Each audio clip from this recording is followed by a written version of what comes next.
ওই মসজিদে হাকিছে আজান, জেগে তোরা ঘুমাস না রে গাফেল মুসলমান, জেগে তোরা ঘুমাস না রে অবুঝ মুসলমান। ডাকছে বিলাল বারে বারে, চোখ মুছে আর থাকিস না রে, ঘুম থেকে তোর নামাজ ভালো আল্লাহ তাআলার ফরমান, জেগে তোরা ঘুমাস না রে গাফেল মুসলমান, জেগে তোরা ঘুমাস না রে অবুঝ মুসলমান। হালালকে আজ হারাম জেনে ইলম নিয়ে রস, সব জাতিরা তোদের ওপর হয়েছে না খোশ। পীর থানেরই মানত ছাড়ো, মা বোনদেরই পর্দা করো, দুহাত তুলে আল্লাহ বলো ঘোচাও অপমান, জেগে তোরা ঘুমাস না রে অবুঝ মুসলমান, জেগে তোরা ঘুমাস না রে গাফেল মুসলমান। ওই মসজিদে হাকিছে আজান, জেগে তোরা ঘুমাস না রে গাফেল মুসলমান, জেগে তোরা ঘুমাস না রে অবুঝ মুসলমান। আজকে যে মুসলমানরা আমরা লাঞ্ছিত, বঞ্চিত, নিপীড়িত, এর পিছনে আমরাই দায়ী, এরা অন্য কেউ দায়ী নয়। মুসলমান একদিন গোটা পৃথিবীতে সম্মানের পাত্র ছিল। মুসলমান একদিন গোটা পৃথিবীর মানুষরা মুসলমানদের কালচার থেকে প্রভাবিত হয়ে তারা ইসলাম কবুল করে ইসলামের সুশীতল ছায়ার তলে আশ্রয় নেওয়ার তারা সুযোগ পেয়েছিল। আজ বর্তমান সময়ে আমরা অপমানিত, লাঞ্ছিত, বঞ্চিত, শুধুমাত্র কোরআন এবং সুন্নাহর গাইড থেকে দূরে।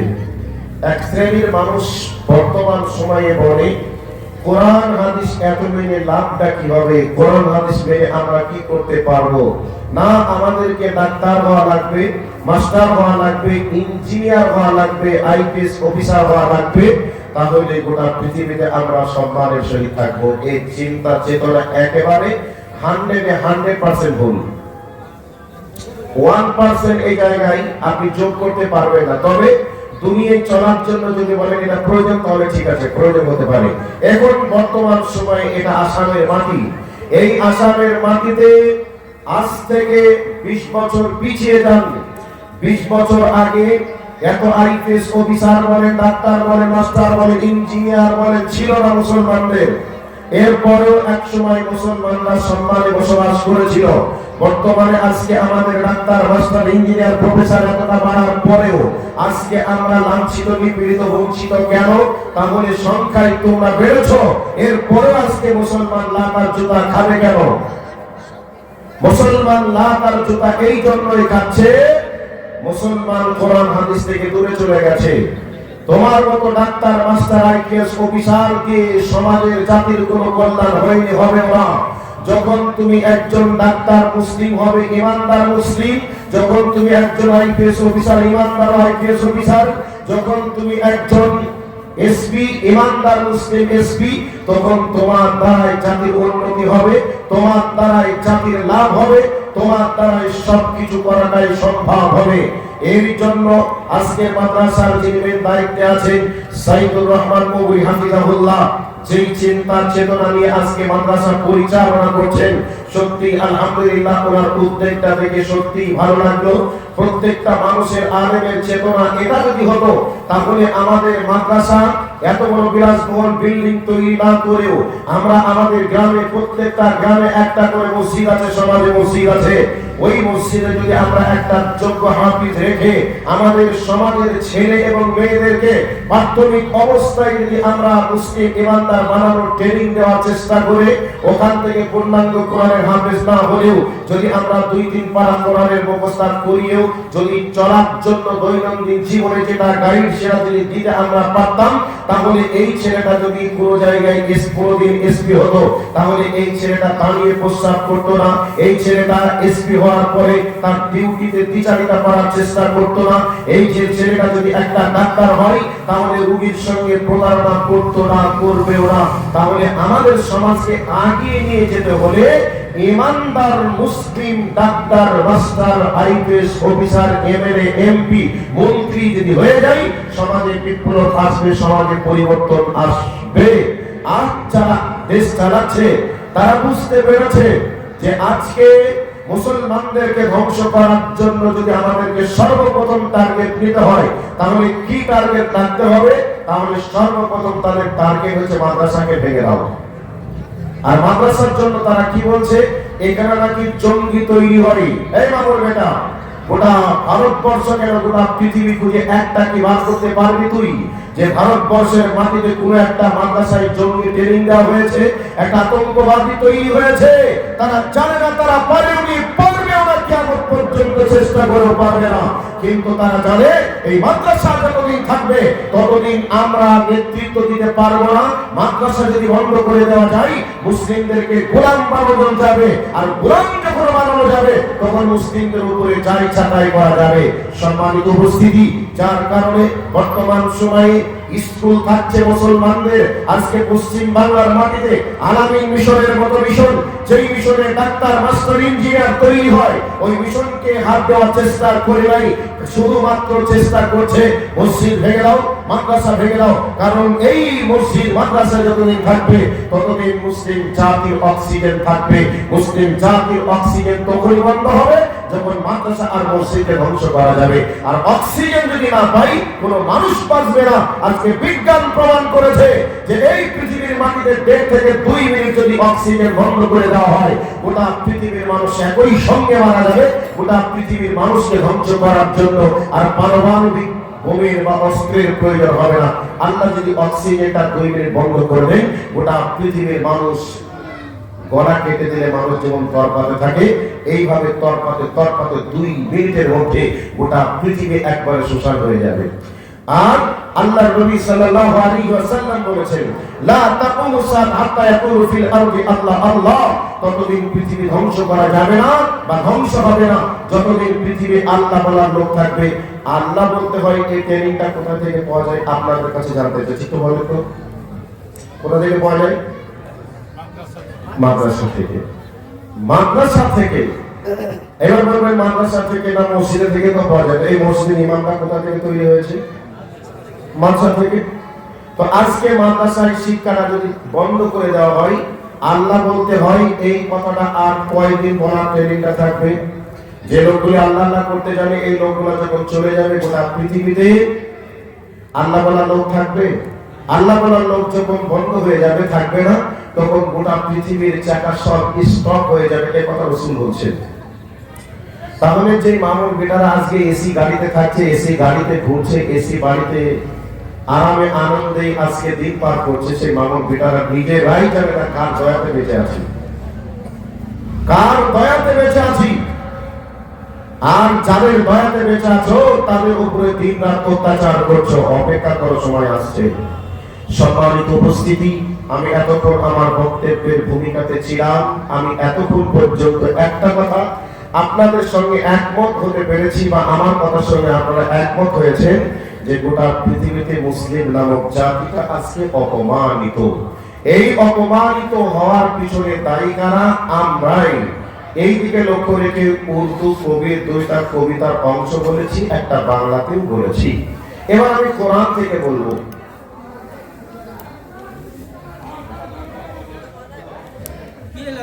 এই লাভ খাবে না তা কোন জাতি লাভ খাবে? এখানে একটা বাৎসরিক প্রোগ্রাম চলছে আর ওখানে ওদের মিটিং চলছে।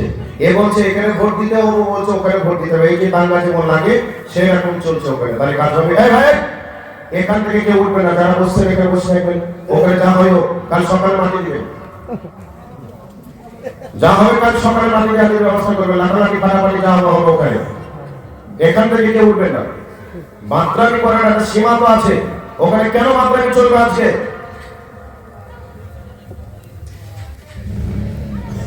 সবসময় মাতুবাড়ি, সবসময় গলামাটি। কথা বলে এবার শুনুন, সূরাতুল বাকারার 85 নম্বর আয়াত। আল্লাহ বলেছেন কোন ডেটে তোমরা মার খাবে, কোন ডেটে অপমানিত হবে। ডেট তারিখ যদি আমরা জানি না, আল্লাহ জানেন। আল্লাহ সুবহানাহু ওয়া তাআলা তিনি বলেছেন আফাতুমিনুনা বিবাযিল কিতাবি ওয়া তাকফুরুনা বিবায। আল্লাহ পাক বলছেন যখন তোমরা কোরআন এবং হাদিসকে কিছু মানবে আর কিছু ছাড়বে, তখনই তোমরা দুনিয়াতে অপমানিত হবে, লাঞ্ছিত হবে, নির্যাতিত হবে। এখন আমরা মুসলমান এই আয়াতটাকে একটু বাস্তব দিয়ে আমরা পরীক্ষা করে দেখি। সোনার কাছে যেমন পরশ পাথরের কাছে সোনাকে নিয়ে গেলেই যেমন সোনা আসল নাকি নকল চিনা যায়, আমি আর আপনি একটু এই আয়াতটা দিয়ে নিজেকে একটু যাচাই করে নিন। যখনই কোরআনকে কিছু মানবো আর কোরআনকে কিছু ছাড়বো, তখনই আমরা পৃথিবীতে অপমানিত হব। এ কথা কে বলেছেন? আল্লাহ বলেছেন। আজ আমরা কোরআনের যে নিয়ম নীতিগুলি আছে, আমার ব্রেন যেগুলিকে বলে মানতে হবে ওগুলিকে মানি, যেগুলি আমার ব্রেনের বাইরে সেগুলিকে আমি মানার চেষ্টা করি না। একটা মানুষ নামাজ পড়তে হয়, বৃদ্ধ বয়সে আর কোথায় যাব, এই বয়সে চল নামাজটা পড়ি। নামাজ পড়ে ওই ব্যক্তির উপরে যাকাত করো, যাকাত আদায় করে না। ওই ব্যক্তি যাকাতটা দিলে হজ ফরজ, হজ করতে গেলে 5 লক্ষ টাকা লেগে যাবে, হজ পালন করতে জানে না, করেও না। এই মানুষগুলি যদি হজ পালন করে, ওই ব্যক্তি ওর বাড়িতে ও মেয়েদেরকে, বৌমাদেরকে, নাতি পুতিদেরকে পর্দায় রাখার চেষ্টা করে না। যদি পর্দার কথা বলা হয়, এখন কি বয়স হয়েছে? ঠিক বয়স হলে পর্দা করবে। এখন তো এখন ফুর্তি করার একটু সময়। এই বয়সে যদি ফুর্তি না করবে, তাহলে ফুর্তিটা কবে করবে? এই চিন্তা চেতনা বর্তমান সময় মানুষের। একটু কথাটা ভুল বললাম মনে হয় না? চলছে না? এখন চলছে। তাই একটা পয়েন্ট দিলাম, যেখানে কোরআনকে আমরা পূর্ণাঙ্গ রূপে না মানার কারণে আল্লাহ বলছেন তোমরা অপমানিত হবে। আজকে আমরা পূর্ণাঙ্গ কোরআনের সংবিধানকে আমরা মেনে নিতে পারি না। যেটা আমাদের মতের পক্ষে যায় সেগুলিকে আমরা মানি, মতের পক্ষে যেগুলা যায়, মতের পক্ষে যেগুলা যায় না সেগুলিকে আমরা মানি না। এবার একটা কথা আপনাদের ব্রেনে সবার লাগবে। বয়স এখন 35-40। আল্লাহর নবী সাল্লাল্লাহু আলাইহি ওয়াসাল্লাম বলছেন তোমরা দাড়িকে বড় করো, বুককে ছোট করো। 40, 45, 50 বছর বয়স হয়েছে, দাড়ি রাখতে বললেই বলবে এখন কি দাড়ি রাখার বয়স হয়েছে? দাড়িটাকে আল্লাহর নবী বললেন বড় করো, আর মুছটাকে বললেন ছোট করো। মুছটাকে ঠিকই রেখে দিয়েছে, দাড়িটাকে একেবারে ক্লিন শেভ, একবারে পুছে এমন ভাবে কেটে বার হচ্ছে। সকালবেলায় মনে হচ্ছে জানো 18 বছরের যুবতী মেয়ে বার হচ্ছে। চলছে না? এটা আমাদের চলছে। এখন ধরো আমি কেউ নয় আপনাদের, কিন্তু কালেমার সূত্রে আমি আপনার ভাই, আপনি আমার ভাই। আমার বাড়ি কোথায়? কলকাতার কাছে। এখন আপনাদের এলাকায় এসেছি, কেউ আমার দাড়ি ধরে টানাটানি করছে। এই অবস্থায় যদি আপনারা দেখেন, আর কি ধৈর্য ধরে থাকতে পারবেন? কথা বলে থাকতে পারবেন? তুই আমার মুসলিম ভাইয়ের দাড়ির উপরে আঘাত করছিস কেন? দাড়ি ধরে মারবি কেন? যদি অন্যায় করেছে অন্য জায়গায় আঘাত করতিস, মেনে নিতাম। দাড়ি কেন ধরবি কেন? এটা আমরা জানি রাসূলের সুন্নাত। আর এই রাসূলের সুন্নাতকে প্রত্যেক দিন কাছে টাকা খরচ করে আর নাপিতে তার পা দিয়ে দলিয়ে চটকিয়ে এক জায়গায় জমা করে ওকে আবার এমন একটা নর্দমায় ফেলছে, ওই নর্দমায় দাঁড়িয়ে দাঁড়িয়ে প্রস্রাব করছে। প্রত্যেকটা দিন আমরা সেই নবীর সুন্নাতকে টাকা দিয়ে কেটে একবারে ক্লিন সেভ করছি। এটা কি চলছে না ভাই? এটা কি অপরাধ নয়? আমি পয়েন্ট একটু স্মরণ করালাম। এবার চলে আসি হাদিসের দিকে, যাবো, বাস্তবে চলে আসবো। আল্লাহর নবী সাল্লাল্লাহু আলাইহি ওয়াসাল্লাম সাহাবীদের কাছে রেখে যাওয়ার সময় বলছেন, তারাকতু ফীকুম আমরাইনি লাম তাজিল্লু মা তামাসসাকতুম বিহিমা কিতাবাল্লাহি ওয়া সুন্নাত রাসূলি।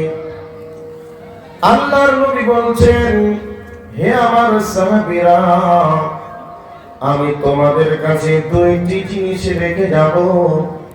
একটা জিনিসের নাম হলো আল্লাহর কোরআন, অপর জিনিসটার নাম হলো আমি নবীর হাদিস। এবার এই জায়গা থেকে আর একটা জায়গায় আপনাদেরকে বলার চেষ্টা করছি। আল্লাহর নবীর হাদিস দিয়ে বাস্তব নিয়ে একটা উদাহরণ দিচ্ছি। উদাহরণ হলো এই, আমরা যেমন ন্যাশনাল রোডে, লোকাল রোডে যখন চলি, এই রোডে বিভিন্ন মানুষ যায়, সাইকেল যায়, মোটর সাইকেল যায়, আসে, এবং লরি যায়, বাস যায়, এই ধরনের জিনিসগুলো যায়। কিন্তু এই ন্যাশনাল রোডে কোনোদিন ট্রেনকে আসতে দেখি না। এবার বলুন তো, যদি এই রাস্তায় চলতে গিয়ে ছোট গাড়ির সঙ্গে বড় গাড়ি যদি অ্যাক্সিডেন্ট হয়, যত দোষ সব বড় গাড়িকে বানানো হয়। ছোট গাড়ির যদিও দোষ থাকে, দোষ করে, কিন্তু ছোট গাড়ির দোষকে ধরা হয় না, বরং বড় গাড়ির দোষকে ধরা হয়। বন্ধুরে, আপনাদের গুয়াহাটি থেকে ট্রেনের লাইনটা চলে যাচ্ছে একবারে করিমগঞ্জ দিকে। ওই ট্রেনের রাস্তাতে যদি কোনো গাড়ি যায়, ওই গাড়ির সঙ্গে যদি অ্যাক্সিডেন্ট হয়ে যায়, তাহলে ট্রেনকে বা ট্রেনের ড্রাইভারকে কোনোদিন আমরা দোষারোপ করি না। তার কি জেল হবে, ফাঁসি হবে? হবে না। এবার যদি জিজ্ঞাসা করা হয়, কেন তুমি চাপা দিলে, ট্রেনের ড্রাইভার বলবে, আমি কোনোদিন কারো রাস্তাতে যাই না, তবে আমার রাস্তাতে আসলে আমি কাউকে ছাড়বো না। যে আসবে তাকে পিছে দিয়ে পিচ বানিয়ে দিয়ে চলে যাব।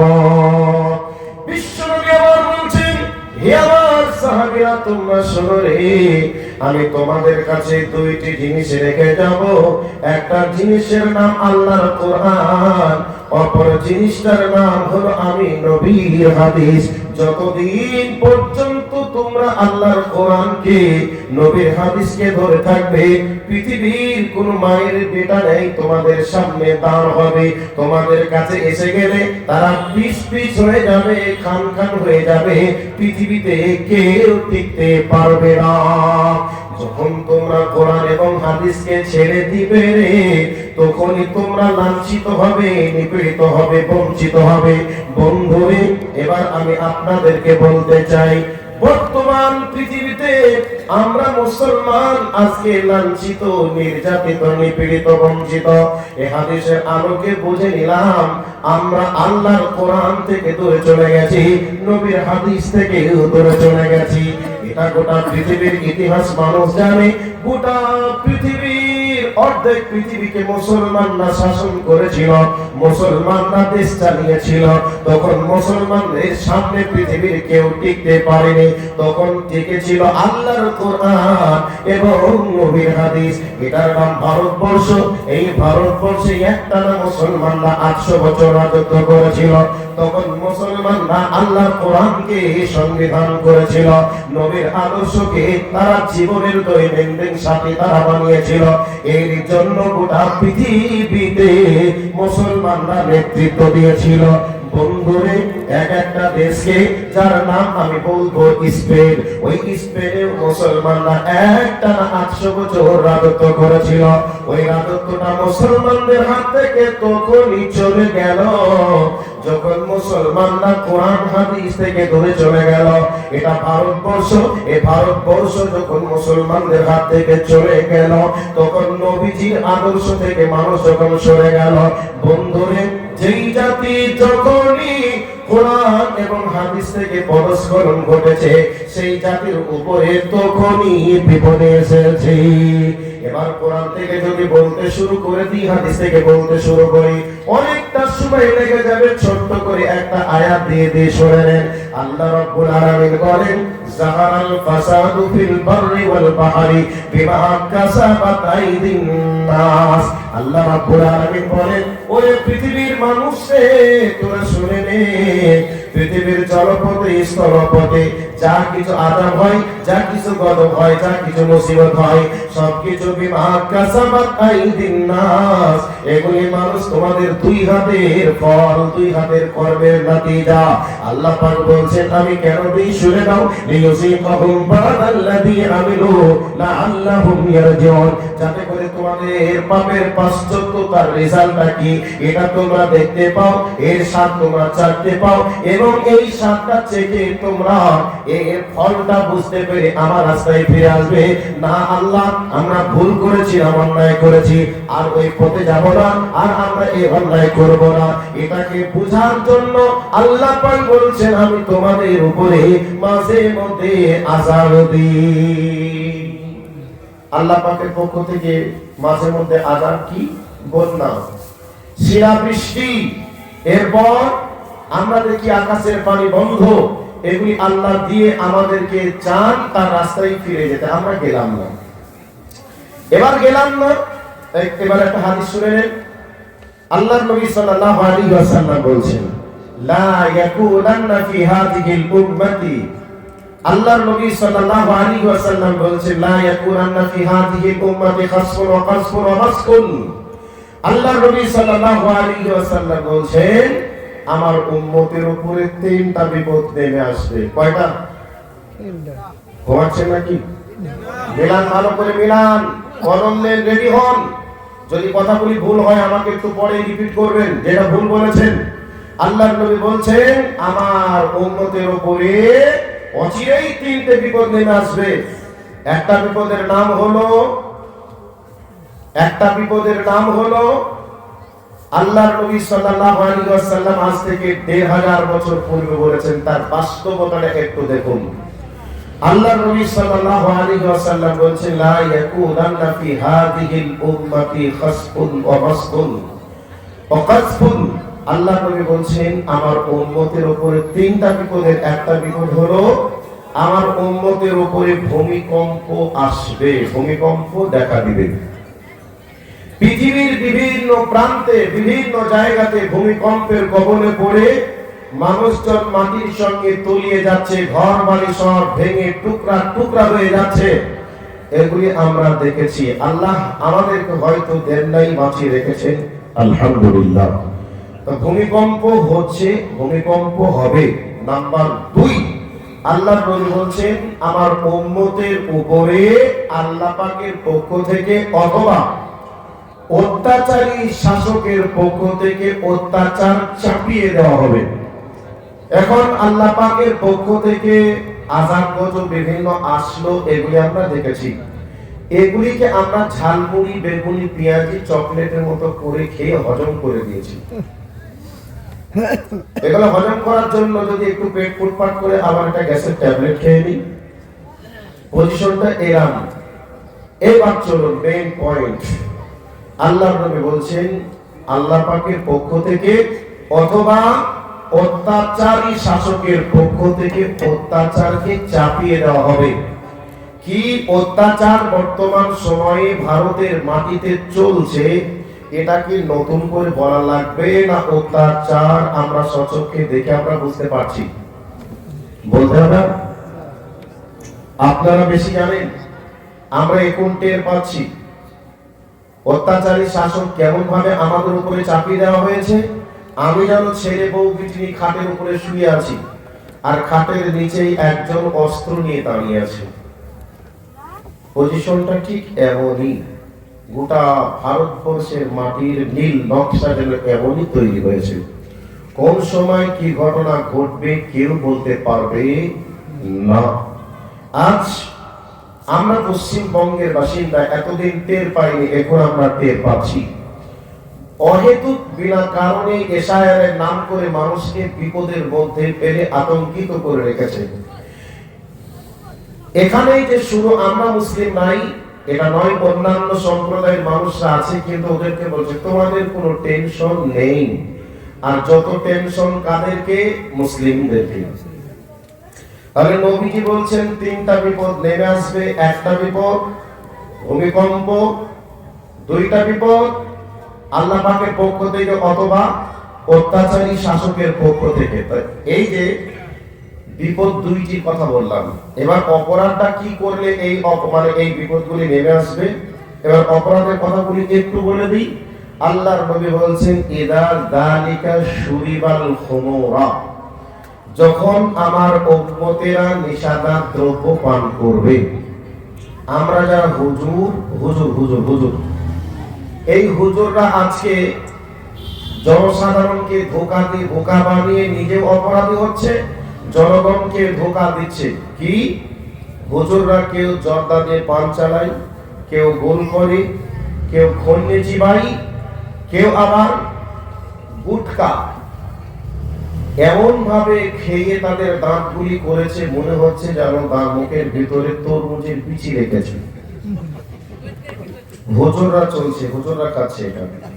দুই নম্বর হলো সাধারণ জনগণ, কেউ বিড়ে, কেউ সিগারেট, কেউ জর্দা, কেউ মদ, কেউ গাঁজা, কেউ হিরোইন, এটা বর্তমান সময়ে চলছে।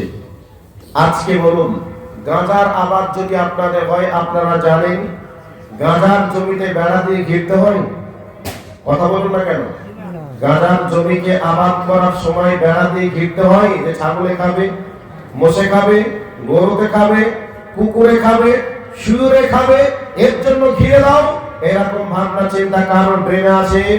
তার মানে হলো এটা এমন একটা অখাদ্য, কুকুরে খায় না, গরুতে খায় না, ছাগলে খায় না, মুরগিতেও খায় না, এমনকি শুয়োরেও খায় না। এটা খায় কে? কে খায়? যারা খান তারা মুখ খুলবে না, যারা খান তারা একটা আওয়াজ দেন তো কারা খায়? সেটাই। এখানে এই ধরনের মাল আছে? আরে কৌটোতে করে নিচে নিয়ে এইখানে বলছে লজ্জা শরম হায়া পেতে সব খেয়ে গেছে। তো নবীজি বলছেন যখন মানুষ নেশাদার দ্রব্য পান করবে, আলেম থেকে জালেম পর্যন্ত সকলেই আজকে এই নেশার সঙ্গে আপোষ করেছে। আলহামদুলিল্লাহ, যারা আহলুল হাদিসদের আলেম এই জায়গা থেকে ব্যতিক্রম খুঁজে বার করা যাবে যে এই নেশার সঙ্গে অভ্যস্ত আছে, জড়িত আছে।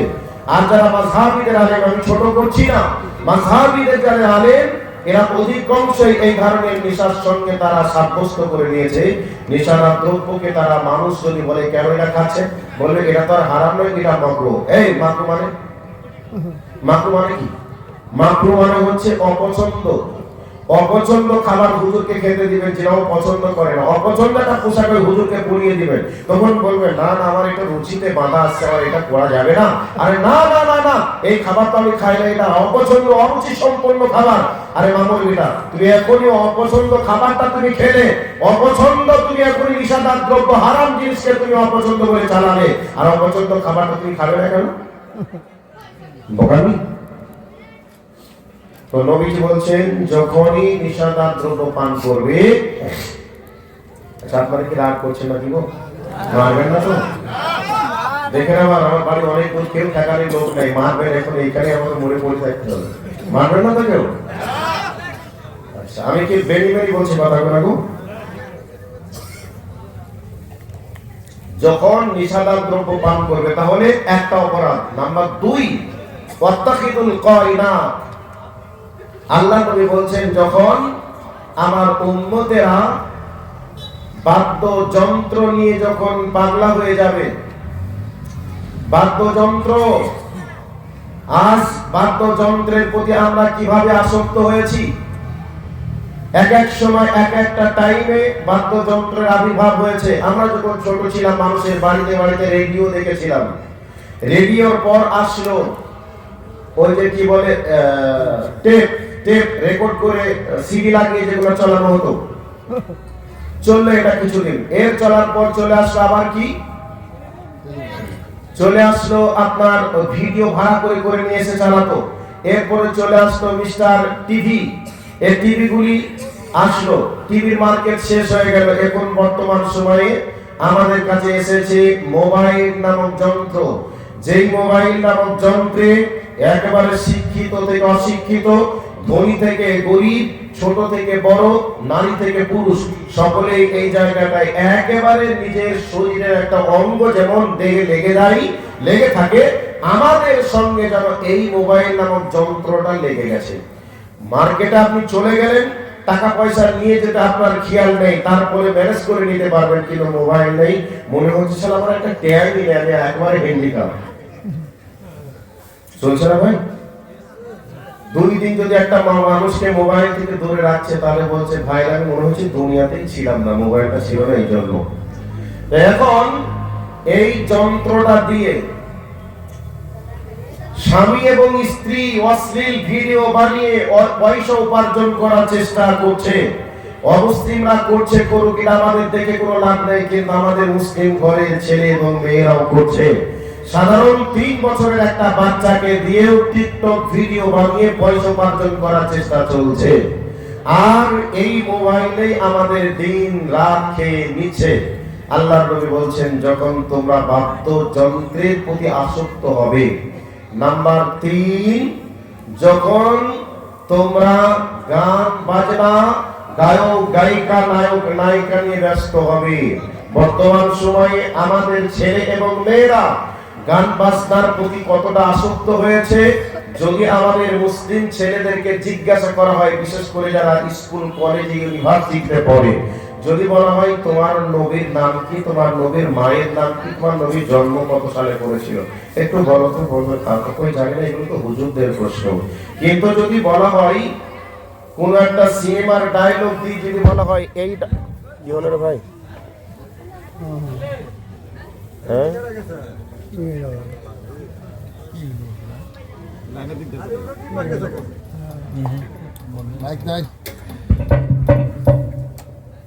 তো সিনেমার একটা ডায়লগ দিয়ে যদি বলা হয় এটা কোন সিনেমার ডায়লগ, যুবকরা বলে দিবে।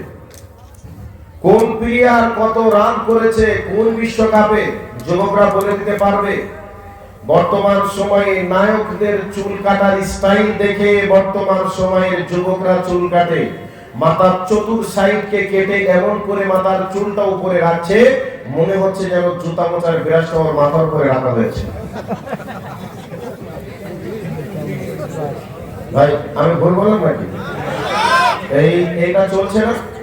নবীজি বলছেন, যখনই আমার উম্মতেরা নায়ক নায়িকা, গায়ক গায়িকা নিয়ে ব্যস্ত হবে, নায়কদের আদর্শ চলে এসেছে তাদের কাছে, নায়িকাদের আদর্শ চলে এসেছে আমাদের মেয়েদের কাছে। নায়িকা কোন স্টাইলে হাঁটে, কোন স্টাইলে অ্যাটিটিউডে কথা বলে, তার মাথার চুলের কাটিংটা কেমন, সেই কাটিং সেই কালারের জামা কাপড় পরে তাদের স্টাইলে কথা বলার চেষ্টা করে।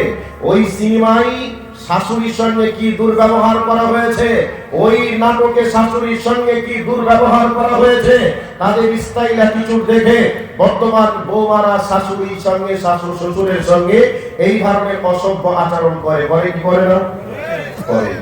এবং গান এত প্রিয় হয়ে গেছে, তাদেরকে যদি বলা হয় ভাই ঘুম কখন যাও, বিছানায় কখন যাও, বলবে মাওলানা সাহেব আপনারা তো হুজুর মানুষ, আপনারা খান আর শোন, কিন্তু আমাদের চোখে ঘুম আসে না। তখনই ঘুম আসে যখনই হেডফোন কানে লাগিয়ে দিই, রাত 13টা বাজে, তখনই হেডফোন লাগিয়ে দিয়ে কখন যে ঘুমিয়ে যাই বলতে পারি না, কিন্তু সকালে উঠে দেখছি মোবাইল আর চার্জার সুইচ অফ হয়ে আছে। উঠছে কখন? সকাল 8টায়। হাঁটছে কেমন করে? বডি সামনের ঘাটটা বাঁকা হয়ে গেছে, পিছনের পাঁচটা সাইড হয়ে গেছে, সোজা হয়ে যদি বলে 3 কিলোমিটার হাঁটো আর হাঁটার ক্ষমতা নেই। এই হাল হচ্ছে বর্তমান যুবকদের। সারাদিন নেট ঘাটে, সারাদিন মোবাইল থেকে ঘাটটা বাঁকা হয়ে গেছে। তার শরীরের চেহারাটা দেখে এমন মনে হচ্ছে কয়েক বোতল মদ পান করে অসুস্থ হয়ে একবারে মামুর বেটা হাঁটছে। পজিশনটা চলছে কি চলছে না? তো নবীজি বলছেন, যখন এই অপরাধগুলি আমার উম্মতেরা করবে, তখন আমার উম্মতদের উপরে অত্যাচারী শাসককে চাপিয়ে দেওয়া হবে। আজ অত্যাচারী শাসক আমাদের জন্য যত বিল এসি ঘরে বসে পাস করছে মুসলিমদেরকে বিপদে ফেলার জন্য। কখনো বলছে এনআরসি, কখনো বলছে সিএএ, কখনো বলছে এনপিআর, কখনো বলছে এসআইআর, আবারও কখন বলছে যা হলো হলো, মুসলিমদের অকাপ সম্পদটাকেও নিয়ে নাও। মুসলিম তুমি মরে গেলে মাটিটা কোথায় হবে এ ভাবনা চিন্তাও তোমাকে করতে হবে। তোমার বাপের মাটিটা কখন হবে পঞ্চায়েতে গিয়ে তোমাকে ধর্ণা দেওয়া লাগবে। এরপরেও তোমার নানা যে কবরে মাটি মারা গেছে, মাটি হয়েছে আজ থেকে 50 বছর পূর্বে, ওর কবরের উপরে পতিতালয়ের আড্ডাখানা চলবে। এইরকম সিচুয়েশন গোটা ভারতবর্ষে চলছে। এবার বলবেন আপনি কথাগুলি হয়তো অবাস্তব বলছেন, আমি অবাস্তব বলছি?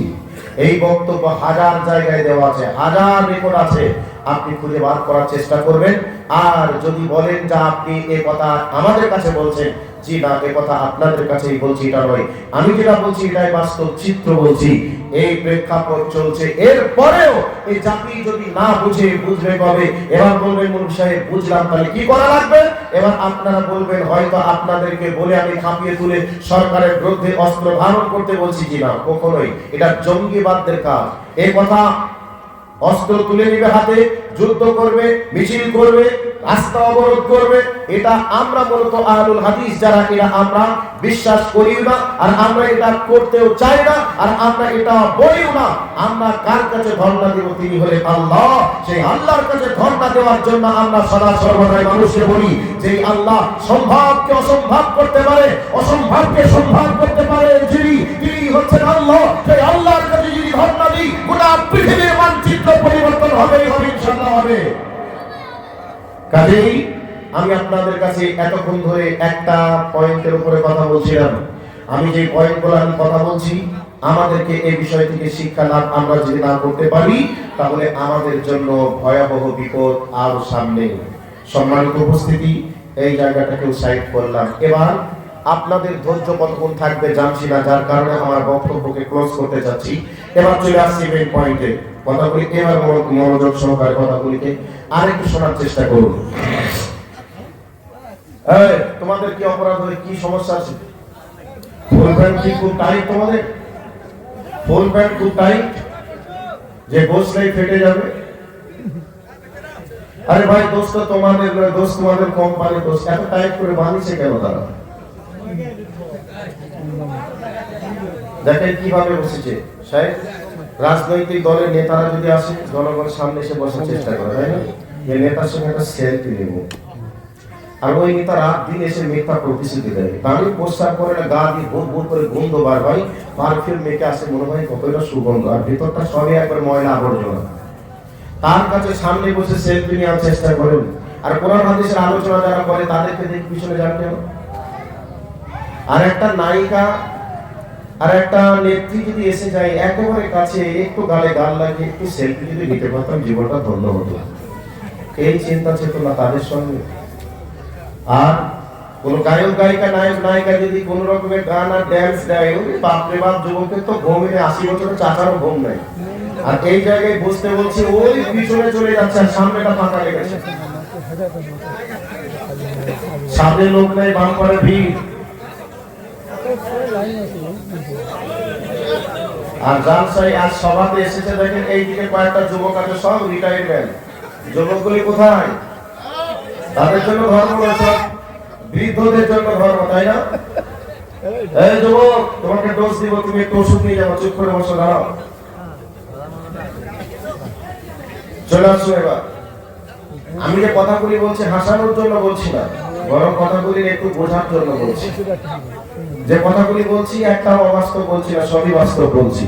তাহলে এই তিনটে অপরাধের জন্য তিনটা শাস্তির কথা বললাম, তার মধ্যে একটা শাস্তি ভূমিকম্প, একটা হলো অত্যাচারী শাসক। তাহলে আমাদেরকে এই জায়গা থেকে বাদ কি দিতে হবে? বাদ্যযন্ত্রের প্রতি আসক্ত, গায়ক গায়িকা, নায়ক নায়িকা নিয়ে ব্যস্ত। বাদ্যযন্ত্র যেটা প্রয়োজন, যে সময় যা লাগবে ততক্ষণ পর্যন্ত বাদ্যযন্ত্র আমাদের কাজে লাগানো যাবে। আমাদের বিনা প্রয়োজনে এই জিনিসটাকে এত নিয়ে পাগলা হওয়া যাবে না। নাম্বার 2, আজ বর্তমানে প্রাইভেট যত স্কুল চলছে, স্কুলে ছাত্রদেরকে আমরা ভর্তি সেই স্কুলে করব যে স্কুলে কোরআন সুন্নাহর গাইড দিয়ে আমাদের সোনামণিদেরকে মানুষ করে তোলার চেষ্টা করবে, কিন্তু অধিকাংশ স্কুলে আজকে বাৎসরিক একটা অনুষ্ঠান করছে। আপনাদের আসামের খবর বলছি না, আমি আমাদের বেঙ্গলের খবর বলছি। যেই স্কুলে বাৎসরিক একটা অনুষ্ঠান করছে, ওই অনুষ্ঠানে ডিজে বাজনা নিয়ে গিয়ে সেই স্কুলের ছাত্র এবং ছাত্রীদেরকে নিয়ে নাচ আর গান আর ড্যান্স দিয়ে আজকে স্কুল বাৎসরিক অনুষ্ঠান প্রোগ্রাম চালাই। এই অনুষ্ঠান আপনাদের আসামে আছে কিনা জানি না, কিন্তু আমাদের বেঙ্গলে চলছে। আছে আপনাদের? আচ্ছা, আপনার ছেলেকে আর আপনার মেয়েকে যে জনগণের সামনে নাচতে শেখাচ্ছে, ড্যান্স দিতে শেখাচ্ছে, আপনার কি একটু লজ্জা হয় না যে আমার মেয়েটা 1000 জনের সামনে নাচছে, ড্যান্স দিচ্ছে, আর 1000 জন ভিডিও বানাচ্ছে, আর আপনার মেয়েকে কল্পনার দর্পণে দেখবে আর রাত্রিতে তার কাপড় নষ্ট করবে? এইটা দেখে আপনার কি লজ্জা হওয়ার দরকার নেই? শরম করে না? সেই স্কুলের মুখে লাত আর জুতা মারবেন যে স্কুলে এইরকম অভ্যাস করবে। খবরদার ওই স্কুলে ভর্তি করে আপনার ছেলে আর মেয়ের জীবনটা নষ্ট করার চেষ্টা করবেন না। স্কুল আপনি ভর্তি করুন যে স্কুলে গান ড্যান্স নাচ কিছু থাকবে না, বরং তাদেরকে আপনি দাবি করুন আমি একজন মুসলিম, তো মুসলিম হিসাবে কমপক্ষে একটা ইসলামিক গাইড যেন আপনার স্কুলে থেকে পায়। এইরকম স্কুল চালাতে হবে। আপনি কেন ইহুদি এবং খ্রিস্টানের মতো করে স্কুল চালাবেন? আর ওই স্কুলে আমার ছেলে মেয়েকে ভর্তি করে তার ভবিষ্যৎ প্রজন্মকে নষ্ট কেন করবেন? আর ওই স্কুলে যদি বলে না আমার স্কুল আমার নিয়মে চলবে, তাহলে ওই স্কুলে আপনার ছেলে আর মেয়েকে যদি ভর্তি না করেন, তাহলে ওই স্কুলে ঘুঘু চড়বে। এর নাম নিয়ম বিপ্লব। সে করবে আর আপনারা বলবেন। সে যদি বলে না আমার স্কুল আমার মতো চলবে, আর কিছু করা লাগবে না, ছেলে এবং মেয়েগুলিকে স্কুল থেকে বার করে অন্য স্কুলে দিয়ে দেন, ও চুপ হয়ে যাবে। এর নাম হচ্ছে নিয়ম বিপ্লব।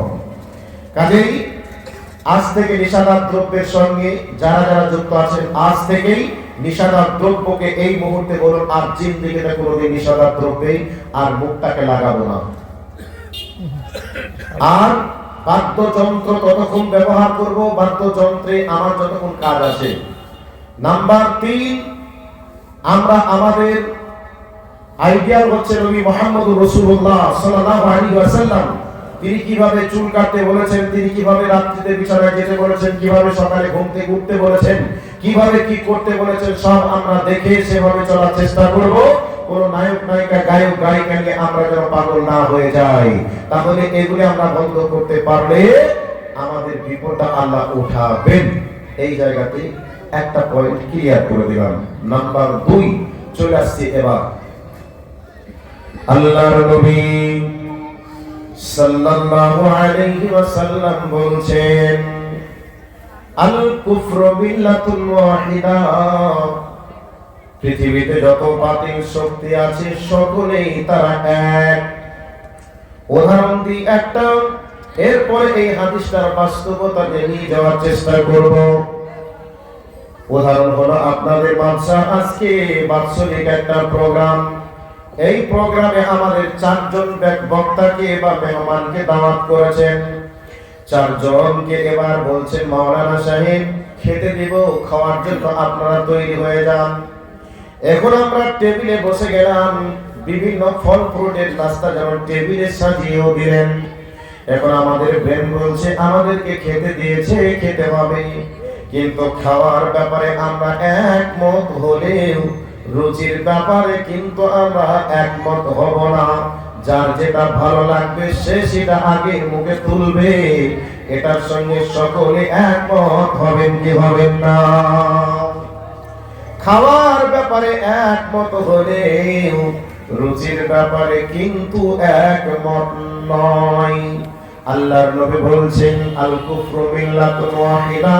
গোটা পৃথিবীতে যারা বাতিল শক্তি রয়েছে তারা সকলেই এক। তাদের রাজনৈতিক দল আলাদা, তাদের ধর্ম আলাদা, তাদের উপাসনালয় আলাদা, তাদের উপাসনা করার মাধ্যম প্রসেসিং আলাদা। এরপরেও মুসলমানদের মানতে হবে, এ ব্যাপারে তারা এক হয়ে যাবে। এবার বলবেন কি করে? আপনাদেরকে আর একটু গভীরে নিয়ে যাওয়ার চেষ্টা করছি।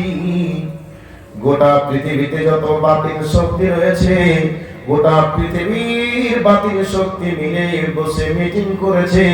এখন মুসলমানদের মারার সময় এসেছে, এই সময় এই মুসলমানদেরকে মারতে হবে। এবার বলবেন ঘটনাটা তো আপনি কেমন বলছেন, এটা তো মিথ্যা কাল্পনিক জ্ঞানকর কথা বলছেন। জি না না, আপনাকে বলছি ভালো করে একটু স্মরণ করিয়ে দিই। আমরা যখন ছোট ছিলাম তখন দেখেছিলাম, তখন শুনেছিলাম আফগানিস্তানের মুসলমানদেরকে বোম্বিং করে গোটা দেশটাকে ধ্বংস করে দিয়েছে। কারা করেছিল? আমেরিকার খ্রিস্টানরা করেছিল। নাম্বার 2, এরপরে আমরা দেখলাম ইরাকের মুসলমানদের উপরে বোম্বিং করে গোটা ইরাকের মুসলমানদেরকে শেষ করে দিল আমেরিকার খ্রিস্টানরা। এরপরে আপনাদেরকে বলছি, চীনে বৌদ্ধ জাতিরা বসবাস করে, ওই বৌদ্ধ জাতিরা মুসলমানদের উপরে নির্যাতন দীর্ঘদিন থেকে করেছে। সেই নির্যাতনের একটা কাহিনী আপনাকে বলছি। ওই নির্যাতনের একটা কাহিনী হলো, মুসলমান যুবকদেরকে উলঙ্গ করে মুসলমান যুবকদের প্রস্রাব অঙ্গের ভিতরে তার ঢুকিয়ে দিয়ে ইলেকট্রিক শর্ট দিয়ে দিয়ে তাদেরকে মেরে শেষ করেছে। যুবতী মেয়েদেরকে উলঙ্গ করে তাদের গুপ্তাঙ্গের ভিতরে ইলেকট্রিক তার ঢুকিয়ে শর্ট মেরে তাদেরকে দুনিয়া থেকে বিদায় করেছে। ইলেকট্রিক তার দিয়ে পানিকে গরম করে কারেন্ট তৈরি করে যুবক যুবতীকে বৃদ্ধ বৃদ্ধাকে ওই কারেন্টে না পানিতে নামিয়ে তাদেরকে ইলেকট্রিক শর্ট দিয়ে বিদায় করেছে। তাহলে এদিকে ইরাকের আফগানিস্তানের মুসলমানদেরকে কে মারলো? কারা মারলো? আমেরিকার খ্রিস্টানরা মারলো। এদিকে চীনের বৌদ্ধরা মুসলমানদেরকে মারলো। এরপরে রিসেন্ট কয়েক বছর আগে দেখলাম, যার নাম হলো মায়ানমার, ওই মায়ানমার নামক দেশটাকে মুসলমানদেরকে কিভাবে করে নৃশংস হত্যা করলো। তাদের মাংসগুলিকে পিস পিস করে কেটে টুকরা টুকরা করে পাখির খাবার বানালো, কুমিরের খাবার বানিয়ে দিল, পাখির খাবার বানিয়ে দিল। এই দৃশ্যগুলি আমরা চোখে দেখলাম কি দেখলাম না? দেখলাম। এরপর আমরা দেখলাম ওই যে ফিলিস্তিনের গাজার মুসলমানদের উপরে ইসরায়েলের ইহুদিরা কিভাবে নৃশংস 2-3 বছর থেকে বোম্বিং করে তাদের উপরে হত্যা লীলা চালালো, কিভাবে তাদেরকে মারলো। এগুলিকে দেখার পরে গোটা পৃথিবীর মানুষ যেন নীরব দর্শক হয়ে গেল। গোটা পৃথিবীর নেতা নেত্রীরা নীরব দর্শক হয়ে গেল, কেউ যেন কোনো কথা বলে না। তবে বিশ্বের কোন একজন নেতা যদি বলতো, এই বৌদ্ধ জাতিরা, হে পৃথিবীর কুখ্যাত সন্ত্রাসী ইহুদি জাতি, তোমরা কেন মুসলমানদেরকে মারো? মুসলমানদেরকে যদি মারো আমরাও তোমাদেরকে মারবো। এ কথা যদি ভারত বলতো, এ কথা যদি চীন বলতো, এ কথা যদি আর কেউ বলতো, তাহলে হয়তো বা একটু ভাবতো। কিন্তু কেউ বলিনি, যা বলেছে উপরের দিক থেকে বলেছে, ভিতর ভিতর সব সেটিং হয়ে আছে।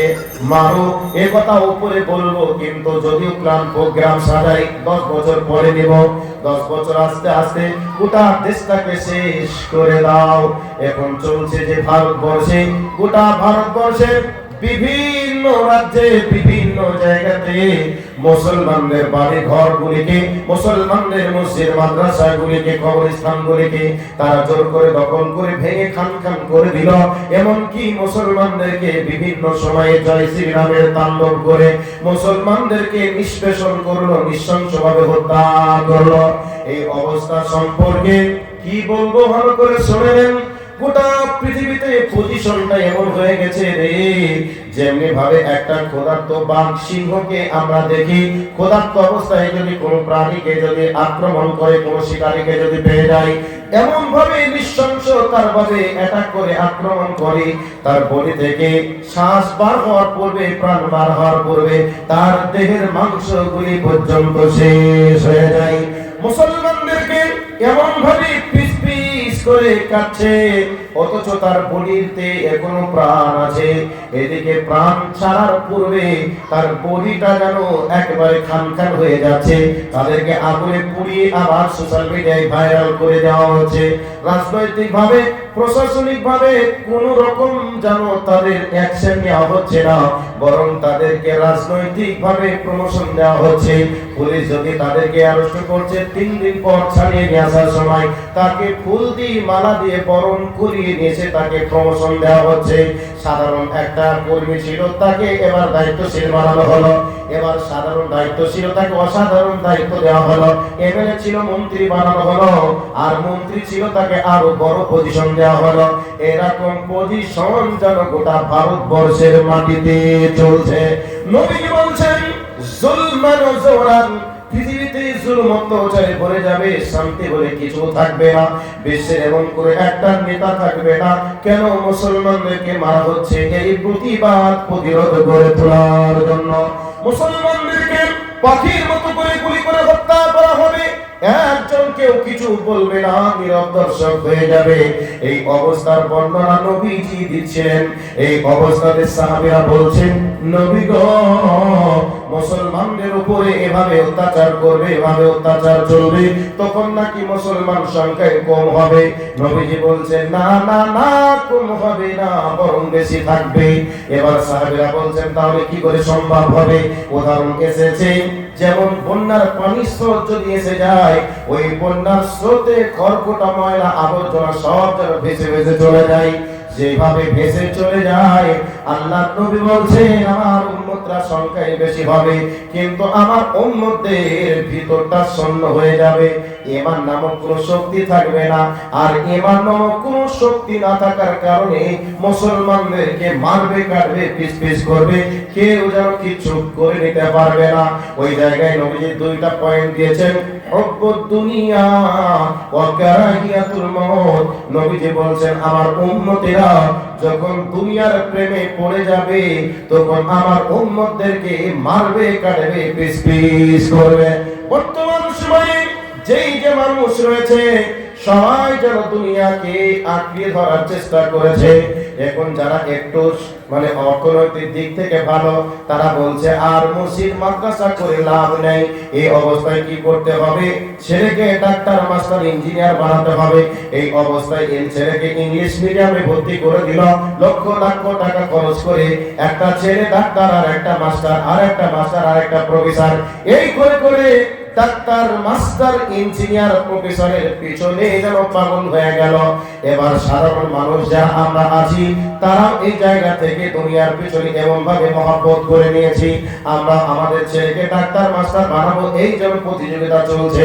এরপর বাড়ি আমার 1 তলা 2 তলা কি করে বানাতে হবে, 2 তলা ছেড়ে কি করে 3 তলা করা লাগবে, গ্রামের বাড়ি ছেড়ে কি করে শহরে বানানো যাবে, এরকম করে যেন দুনিয়ার প্রতিযোগিতায় পাগলা হয়ে যাবে। আর এই দুনিয়ার প্রতিযোগিতায় পাগলা হয়ে যাবে, এ কথা নবীজি 1500 বছর পূর্বে বলেছেন। এটা চলছে কি চলছে না? চলছে। দুনিয়ার প্রতিযোগিতায় সবাই আমরা নেমেছি, কিন্তু ব্যতিক্রম লোক খুঁজেও পাওয়া যাবে না যে আমার ছেলেকে একটা ভালো আলেম বানাবো। ওই ছেলে মদিনা ইউনিভার্সিটি থেকে দাওরায়ে হাদিস কমপ্লিট করেছে, আমার ছেলে মানুষকে দ্বীনের দাওয়াত দিবে, এরকম মুখলিস মানুষ খুঁজে পাওয়া দুষ্কর হয়ে দাঁড়িয়েছে। ছেলেকে কেউ যদি, আমার সম্মানিত শেখ উবাইদুর রহমান ফাইজি হাফিজাহুল্লাহ, উনি যদি ওনার ছেলেকে মাদ্রাসায় ভর্তি করতে চান, ওনার বন্ধু, ওনার প্রতিবেশী বলবেন, ভাই আপনি ফাইজান থেকে পড়াশোনা করে এসে ভালো একটা গাড়ি করতে পারলেন না, ভালো একটা বাড়িও বানাতে পারলেন না, কয়েক বিঘা জমি কিনতে পারলেন না, আপনি এই অর্থনৈতিক অবস্থা থেকে দুর্বল থেকেই গেলেন, আমার ছেলেটাকে মাদ্রাসায় ভর্তি করে আপনার ছেলের ভবিষ্যৎটাকে নষ্ট করবেন? এই ধরনের কথা বলে কি বলে না? এই ভবিষ্যতের জ্ঞান কি আছে তোমার কাছে? ভবিষ্যৎ নিয়ে চিন্তা কেন করো? হ্যাঁ, কোন মানুষের কাছে ভবিষ্যতের 1 সেকেন্ডের জ্ঞান নেই। 1 সেকেন্ড পিওর কি হবে, এই জ্ঞান পৃথিবীর কোন মামুর বিটার কাছে নেই। যদি থাকতো, আহমেদাবাদ এয়ারপোর্টে যখন প্লেনে উঠছিল, কয়েক সেকেন্ড পর প্লেন অ্যাক্সিডেন্ট করে আগুন লেগে পুড়ে গেল, কয়েক সেকেন্ড পর, মাত্র 45 সেকেন্ডের মধ্যেই উড়ান দেওয়ার সাথে সাথে 45 সেকেন্ডের মধ্যেই একেবারে 250 থেকে 300 জন যাত্রী পুড়ে যে তামা হয়ে গেল, ছাই হয়ে গেল। ওখানে ডাক্তার ছিল, মাস্টার ছিল, ইঞ্জিনিয়ার ছিল, বৈজ্ঞানিক ছিল, ওরা কি একটু গবেষণা করে দেখতে পারে নাই যে আমি 45 সেকেন্ড পরে মারা যাবো? এক সেকেন্ডের ভবিষ্যতের জ্ঞান তোমার ভিতরে নেই, পৃথিবীর কারোর ভিতরে নেই। তোমার যেটা রিজিক আছে সেটাই তুমি খাবে, তোমার যেটা তকদিরে আছে সেটাই হবে। তুমি ভেবেছো তুমি তোমার ছেলে ডাক্তার হয়েই যে তোমার ছেলে উপার্জন করতে পারবে তার গ্যারান্টি কার্ড তোমার কাছে আছে? তোমার ছেলে পরীক্ষায় পাস করলো, ডাক্তার হয়েও গেল, একবারে ডিউটি করতেই শুরু করলো, বেতন পাওয়ার পূর্বে তোমার ছেলে তো চিৎকার হয়ে ট্যাঙ্ক তুলে চলে যেতে পারে। তুমি কি করতে পারবে? ঠেকাতে পারবে? ভবিষ্যতের জ্ঞান কি ভবিষ্যৎ কি ভাবো কেন? তো ভবিষ্যৎ কার কি হবে উপরওয়ালা ফয়সালা করে রেখেছে, কাজেই ভবিষ্যৎ নিয়ে চিন্তা ভাবনা করা ছেড়ে দেওয়া লাগবে। একমাত্র ভবিষ্যৎ যিনি জানেন তিনি হলেন আল্লাহ। সেই আল্লাহর উপরে যদি আমরা ভরসা করতে পারি সবকিছু সমাধান আল্লাহর কাছে আছে। এবার চলে আসুন, আমরা দুনিয়ার টাটকা লাভ দেখতে পাই যেখানে আমরা সেখানে আছি। এবার বলবেন কি করে? মেথরদের বেতন যদি আজ থেকে ১৫০০ টাকা প্রত্যেক দিন ১৫০০ টাকা মেথরের বেতন করে দেয়, কি হলো? কি হলো? আজ থেকে বেলা চাকতে মুসলমানি করবো?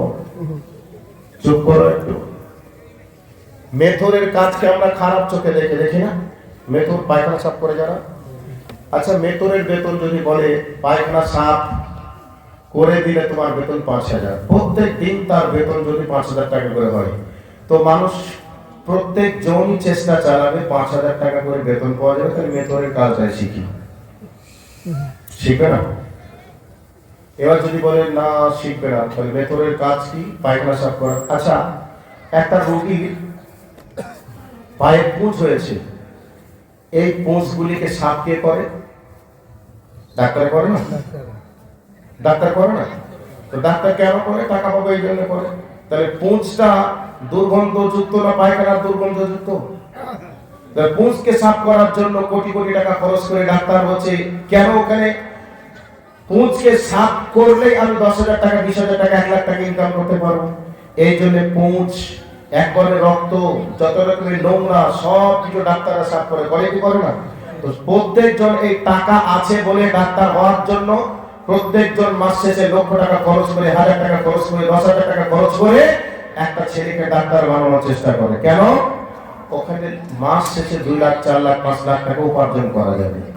এই জন্য ডাক্তারের মতো নোংরা পেশা আর পৃথিবীতে কি আছে? যত রোগী সব তো তার কাছেই যায়। একটা সুস্থ মানুষ যায় তার কাছে? সেই রোগী মানুষই যার কারবার, তার পিছনে মানুষ এত কেন? শুধু টাকা আছে এই জন্য। তাহলে যেখানে টাকা আছে, একটা মেথরের যদি টাকা ডাক্তার থেকে বেশি হয়ে যায়, তাহলে মেথরের ট্রেনিংটা সবাই নেওয়ার জন্য চেষ্টা করবে। কথা মনে হয় খুব বেশি বেশি বললাম, কিন্তু একবারে বাস্তব বলছি কথাটা। তো নবীজি বলছেন শোনো, হুব্বুদ দুনিয়া, আমার উম্মতেরা যখন দুনিয়ার প্রেমে পড়ে যাবে, তা আজকে আমরা দুনিয়ায় কি করে গাড়ি আর বাড়ি আর কি করে আমার ভালো একটা নারী, এটা হবে। এই জন্য আমরা সবাই যেন পাগলা হয়ে আছি। নাম্বার 2, নবীজি বলছেন ওয়াকারাহিয়াতিল মউত, যখন আমার উম্মতেরা মৃত্যুকে অপছন্দ মনে করবে। মৃত্যুকে অপছন্দ বলতে মৃত্যুকে যদিও যত অপছন্দ আমি আপনি করব, এই অপছন্দের হাত থেকে আমি আপনি কি কোনোদিন বাঁচতে পারবো? কথা বলুন, বাঁচতে পারবো? যদি আমি মৃত্যুকে অপছন্দ মনে করি, মৃত্যুর হাত থেকে বাঁচার জন্য যদি শত চেষ্টা করি, গাইড করি, এরপরেও কি আমি বাঁচতে পারবো? না না না। নবীজি বলছেন উম্মতের দল যখন আমার উম্মতেরা মৃত্যুকে অপছন্দ মনে করবে, সাহাবীরা মৃত্যুকে ওয়েলকাম জানাতেন, স্বাগতম জানাতেন। নবীজি বলতেন ওই জায়গায় গেলে এই শহীদ হয়ে যাবে। এটা বলার পরেও সাহাবীরা কেউ যেন পিছু হটতেন না, ওই জায়গায় গিয়ে শহীদ হব এই চিন্তা চেতনা করতেন। কিন্তু বর্তমান সময়ে মানুষেরা মৃত্যুকে অপছন্দ মনে করবে, মৃত্যুর হাত থেকে বাঁচার জন্য শরীরকে চর্চা করা শুরু করবে। এবার চর্চা করা ভালো কাজ, ভালো কথা, কাজ করুন, কোনো বাধা নেই। নাম্বার 2, এরপরে টাকা যদি একটু বেশি হয়ে যায়, তাহলে গুয়াহাটি হসপিটালে গিয়ে বলবে অল বডি চেক আপ করে দাও। এবার টাকা বেশি আছে, ব্যাঙ্গালোর চলে যাবে, ভেলোরে চলে যাবে। এরপরে টাকা বেশি আছে, দেশের বাইরে উন্নত মানের ট্রিটমেন্ট করে অল বডিকে চেক আপ করে চলে আসবে। এই অবস্থায় ডাক্তার যদি বলে রক্তর দানাটা একটু মিষ্টি, একটু মিঠা মিঠা লাগছে, মোটা মোটা হয়ে গেছে, আপনার শরীরে সুগারের জীবাণু পাওয়া যাচ্ছে, অতএব আপনি সকালবেলা 3 কিলোমিটার হাঁটবেন আর এই খাবারগুলি খাবেন, এই খাবারগুলি খাবেন না। ডাক্তারের কথা অনুযায়ী খাবারে তালা লাগিয়ে দিল, যেগুলা খেত না এতদিন সেগুলা খাওয়া শুরু করে দিল, যেগুলা খেত ওইগুলা বন্ধ করে দিল। ডাক্তার বলে দিল 3 কিলোমিটার হাঁটবে, এই সকাল সকাল 6 কিলোমিটার হাঁটতে শুরু করে দিল। বন্ধুরে, এগুলি আমাদের চলছে কি চলছে না? চলছে। তবে খারাপ কিছু বলছি না, কিন্তু আল্লাহ বলেছেন তুমি ফজরের নামাজ পড়ো। আল্লাহর হুকুম ছেড়ে দিলে ফজরের নামাজ পড়লে না, এদিকে আল্লাহ রাব্বুল আলামিন হারাম যেগুলো করেছে সেগুলিকে বন্ধ করলে না। সুদকে হারাম করেছে, নিশাদার দ্রব্য হারাম করেছে, এগুলি জানার পরে জাহান্নামের আগুন থেকে বাঁচার জন্য ছাড়লে না, বরং ডাক্তারের কথা থেকে, ডাক্তারের কথা অনুযায়ী তুমি জীবনে নিজেকে বাঁচবে, এর জন্য তোমার শরীরের যত্ন নিতে শুরু করলে। এরপরে যতই যত্ন নিই না কেন, আমার বডি যতই ফিট থাকুক না কেন, আজরাইল কিন্তু 1 সেকেন্ড লেট করে আসবে না। সময় হয়ে গেছে মানে তুমি যতই ফিটিং থাকো, মানুষ যেতেই হবে। তো নবীজি বলছেন, আমার উম্মতেরা যখন মৃত্যুকে অপছন্দ মনে করবে আর দুনিয়ার প্রেমে পড়ে যাবে, তখন আমার উম্মতদেরকে মারবে, কাটবে, পিচ করবে। এই কথাটা 1000 বছর পূর্বে চলে বলেছে। আজকে আমাদের উপরে এই অবস্থা হয়েছে আর আমাদের উপরে এই অত্যাচার চলছে, মারছে, কাটছে। কখন আমাকে মারবে, কখন আপনাকে মারবে, এর কোনো নিশ্চয়তা আমি আপনি দিতে পারবো না। এই প্রেক্ষাপট চলছে। এবার বলবেন, মৌলভী সাহেব তুমি এতক্ষণ ধরে সব কিছু তো বললে, সব বললে মেনে নিলাম, এর থেকে বাঁচার বুদ্ধি কি আছে? বাঁচার বুদ্ধি কিছু আছে? বাঁচার বুদ্ধি আছে, বাঁচার বুদ্ধি আছে। সূরা নূর আয়াত নাম্বার 55। এখন আপনাদের আসামের মাটিতে বিভিন্ন রকমের রাজনৈতিক দলের আমদানি হবে, সামনের দিন আসছে, ভোটের নাটক হয়ে গেছে না? হয়ে গেছে। আমাদের যেমন পশ্চিমবঙ্গে আসছে, এখন থেকে শুরু হয়ে গেছে বিভিন্ন রকমের প্রতিশ্রুতি, বিভিন্ন রকমের নেতার আগমন। মনে হচ্ছে সত্যি আমার মায়ের পেটের ভাই আমার জন্য এতটা ভাবে ও যতটা ভেবেছে। তো এই ভাবনা চিন্তা নিয়ে মানুষের দরবারে চলে আসবে আর মানুষকে বলবে আমাদের এই করতে হবে, ওই করতে হবে, সেই করতে হবে, তাহলে আমরা এই হবো, এই ধরনের কথা বলবে। তো আসামের মুসলিমরা, মুসলিমদের যারা জনপ্রতিনিধি আছে তারাও বলেছে, তারাও বলবে যে এই সময় আর বদরুদ্দিন আজমলকে নয়, আর অমরকে নয়, এখন আমাদেরকে কংগ্রেসকে দাও, কংগ্রেসকে দিলে আমরা বাঁচবো, তাহলে আমাদের শেষ অবস্থা হবে। এই ধরনের কথা আমরা একসময় বলেছি কি বলি নাই? বলেছি। এখন আসলে কি কংগ্রেসকে দিলেই আমরা বাঁচবো? জি না। আল্লাহ বলছেন, আরেকটা আয়াত বলি, সেই আয়াতটা বলে এই জায়গায় আসবো। আল্লাহ রাব্বুল আলামিন বলছেন সূরা রদের 11 নম্বর আয়াতে, আল্লাহ পাক বলছেন, ইন্নাল্লাহা লা ইউগাইয়িরু মা বিকওমিন হাত্তা ইউগাইয়িরু মা বিআনফুসিহিম। আল্লাহ পাক বলছেন, তোমরা যখন তোমাদের পরিবর্তন করবে তখনই আমি পরিবর্তন করব, তোমাদের পরিবর্তন না করলে আমি তোমাদেরকে পরিবর্তন করব না। তাহলে এই পরিবর্তন মার খাওয়ার পিছনে দায়ীটা আমরাই। কেন? আমরা তো মুসলমান, নেতৃত্ব দেওয়া চাই, আমরা পৃথিবীকে শাসন করেছি, আমরা কেন অন্যের শাসনে এসেছি? মানে আমরা শাসনকে আর পছন্দ মনে করি না, আমরা অন্যের শাসনে থাকবো এটাকে পছন্দ মনে করেছিলাম বলেই অন্যজনকে আল্লাহ ক্ষমতায় বসিয়েছেন। এখন এই আয়াতে লাস্ট অংশে আল্লাহ পাক বলছেন, যদি আমি কোনো জাতি, কোনো গোষ্ঠীর অমঙ্গল কামনা করি, ক্ষতি সাধন করি, সেই ক্ষতির হাত থেকে বাঁচানোর ক্ষমতা পৃথিবীর কারুরই নাই। এখন আমাদের মুসলিমদের মার খাওয়ার পালা এসেছে, মারের হাত থেকে না কংগ্রেস বাঁচাতে পারবে, না বদরুদ্দিন আজমল বাঁচাতে পারবে, নাকি আমাদের মাননীয় মুখ্যমন্ত্রী দিদি বাঁচাতে পারবে। এ মার আল্লাহ, এ মার এসেছে, মারকে বন্ধ করতে হলে যিনি মার দিয়েছেন তিনার কাছে আমাদেরকে ফিরে যেতে হবে। এখন উদাহরণ দিচ্ছি একটা, আচ্ছা বিরক্ত হচ্ছে নাকি না? শেষ করতে ঠিক ঠিক আচ্ছা ঠিক ঠিক 12:30 কমপ্লিট করবো সব। আচ্ছা হয়ে যাবে, সব হয়ে যাবে ইনশাআল্লাহ। এবার আমার হাতে মোবাইল আছে, আপনাদের হাতেও মোবাইল আছে। আমরা যখন মোবাইলগুলো কিনি তখন কোনো কিছু অ্যাপস কিন্তু লোড থাকে না। আমাদের যার যেটা প্রয়োজন সেই অ্যাপস আমরা লোড করি, যার যেমন প্রয়োজন সে তেমন লোড করে। আমরা হুজুর মানুষ, আমরা কোরআন হাদিস কোথায় কি আছে এগুলো লোড করি, তো আপনারা আলাদা লোড করবেন।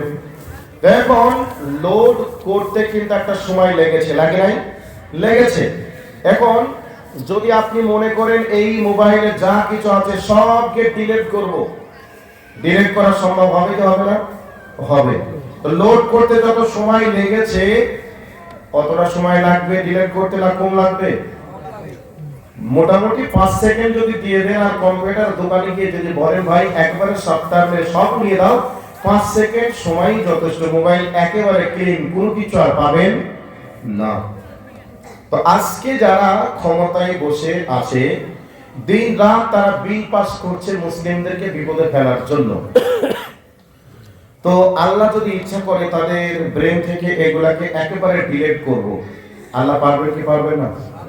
যারা দেখলেই, মুসলমানদেরকে দেখলেই যাদের গা অ্যালার্জির মতো চুলকাচ্ছে, দেখলেই তাদের রক্ত গরম হচ্ছে, এই রক্ত গরম, চোখ লাল, অ্যালার্জির চুলকানি সবকিছু আল্লাহ বন্ধ করতে পারেন কি পারেন না? পারেন। এবার চলে আসছি, এই উদাহরণটা দিয়ে চলে আসছি। তো আমরা আমাদের পরিবর্তন করেছি বলেই আমাদের পরিবর্তনটা এসেছে। মার যিনি দেওয়ার জন্য নিযুক্ত করেছেন, মা তিনি বন্ধ করতে পারবেন। এবার চলে আসুন।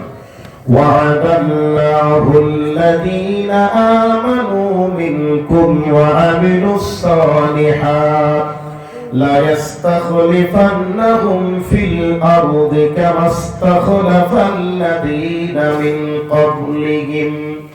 আল্লাহ রাব্বুল আলামিন বলেন, আমি আল্লাহ ওয়াদা করলাম ঈমানদারদের সঙ্গে, আমি আল্লাহ অঙ্গীকার করলাম, ওয়াদা করলাম। আমি একজন হুজুর বক্তা, আমি ওয়াদা করি, ওয়াদার খেলাফ করলে করতে পারি। একটা রাজনৈতিক দলের নেতারা কতই না ওয়াদা করে, ওয়াদা করার পরে তারা ওয়াদা খেলাফ করে। কিন্তু একজন ওয়াদা করে খিলাফ জীবনে করেননি, তিনি হলেন নবী। এবং যিনি ওয়াদা করে খিলাফ করবেন না তিনি হলেন আল্লাহ।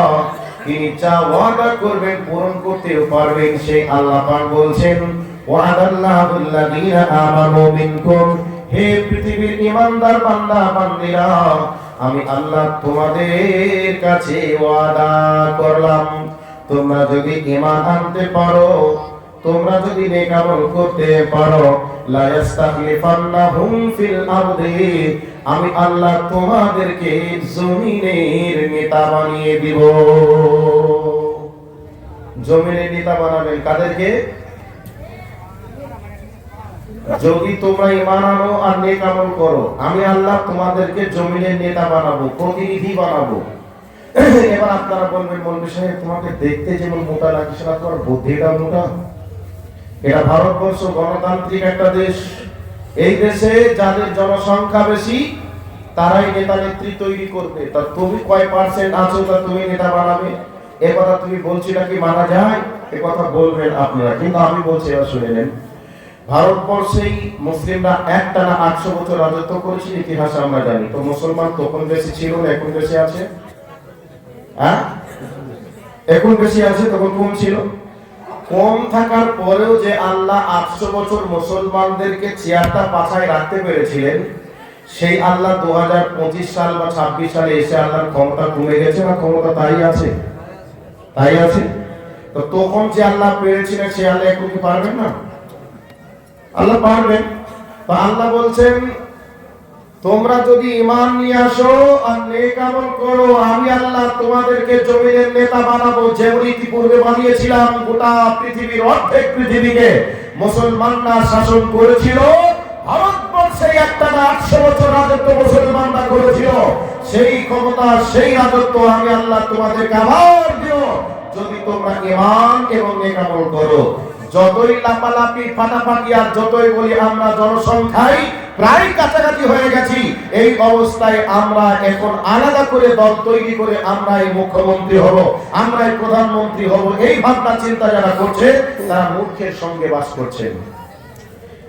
একটা জায়গায় যদি ফিরে আসতে পারি আমরা, একেবারে অকুণ্ঠ ঈমান, নির্ভেজাল ঈমান, আর যদি একেবারে আল্লাহ রাব্বুল আলামিনকে রাজি করার জন্য নেক আমল করতে পারি, আল্লাহ রাব্বুল আলামিন বলছেন তোমাদেরকে জমিনের নেতা আমি বানাবো, এই দায়িত্বটা আমার। আরে আজকে আর অপবিত্র অযোগ্য নেতাদের পিছনে ছুটে কোনো লাভ হবে না। যোগ্য নেতার পিছনে ছোটা লাগবে, আর যোগ্য নেতার পিছনে ছোটার পূর্বে আল্লাহ এবং আল্লাহ রাব্বুল আলামিনের জন্য আমাদেরকে নেক আমল আর অকুণ্ঠ বিশ্বাস যদি নিয়ে আসতে পারি, এই দায়িত্বটা আল্লাহর হাতে রয়েছে। গোটা পৃথিবী আবার মুসলিমরা শাসন করতে পারবে। এবার বলবেন ঠিক আছে বুঝলাম, এবার চলে আসুন আর একটা আয়াত দিই। এই আয়াতের দিয়ে মেইন জায়গাতে এসে গেছি, চলে আসছি এই আয়াতে। আল্লাহ রাব্বুল আলামিন বলছেন فَلْيَعْبُدُوا رَبَّ هَذَا الْبَيْتِ الَّذِي أَطْعَمَهُم مِّن جُوعٍ وَآمَنَهُم مِّن خَوْفٍ। যদি এই আয়াতটা কাবাকে কেন্দ্র করে অবতীর্ণ হয়েছে, কাবা ঘরের মালিক যেমন আল্লাহ, গোটা পৃথিবী যত মসজিদ আছে এই মসজিদের মালিকও আল্লাহ। না আপনারা বলবেন পশ্চিম, আপনারা বলবেন আসামে যত মসজিদ আছে এই মসজিদগুলির মালিক হিমন্ত বিশ্ব শর্মা। কে বিশ্ব শর্মা? কে মালিক? আল্লাহ। আল্লাহ রাব্বুল আলামিন বলেন فَلْيَعْبُدُوا رَبَّ هَذَا الْبَيْتِ। আল্লাহ রাব্বুল আলামিন বলছেন হে আমার বান্দারা, আমার ঘরে ঢুকে যাও আর আমারই তোমরা ইবাদত করো। এবার বলবেন মাওলানা ইবাদত করব বুঝলাম, তবে কি হবে? আল্লাহ রাব্বুল আলামিন বলছেন আল্লাযী আত'আমাহুম মিন জু'। আল্লাহ রাব্বুল আলামিন বলছেন বান্দারে, তোমরা যদি আমার ঘরে ঢুকে যাও, তোমাদের যদি ক্ষুধা লাগে, আমি আল্লাহ তোমাদেরকে খেতে দিব, খাবারের ব্যবস্থা করব। আমাদেরকে এখন ভারতবর্ষের সরকার বলছে মুসলমানরা হলো গর্ভবতী একটা প্রাণী, একটা জাতি। মুসলমানদের আধার কার্ড বাতিল করে দাও, ভোটার কার্ড বাতিল করে দাও, রেশন বাতিল করে দাও, মুসলমানরা আর স্থান পাবে না, মুসলমানদের রেশন না দিয়ে আর খেতে পাবে, এই কথা তারা বলছে। কিন্তু বন্ধুরে আল্লাহ পাক বলছেন বান্দারে, আমার ঘর মসজিদে যদি তোমরা ঢুকে যাও, আমি আল্লাহ তোমাদের খাবারের প্রয়োজন হয়ে যাবে, আমি খাবার দেব। যদি আল্লাহ খেতে দেয়, খাবার দেয়, আমাদের আর নাগরিকের কি প্রয়োজন আছে? রেশনের কি প্রয়োজন আছে? কোনো তো প্রয়োজন থাকার কথাও না।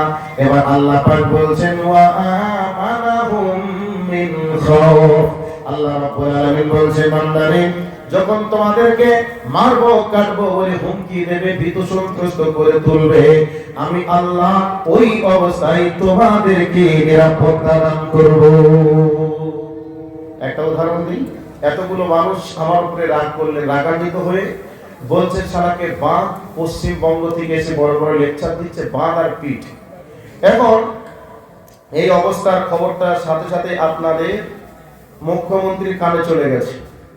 মুখ্যমন্ত্রী সাথে সাথে আপনাদের থানার এসপি কে ফোন করছে, এসপি সাথে সাথে আপনার গ্রামের পঞ্চায়েত প্রধানকে ফোন করছে, আর প্রধান সাথে সাথেই ওবায়দুর রহমান ফাইজি সাহেবকে ফোন করছে। কি খবর?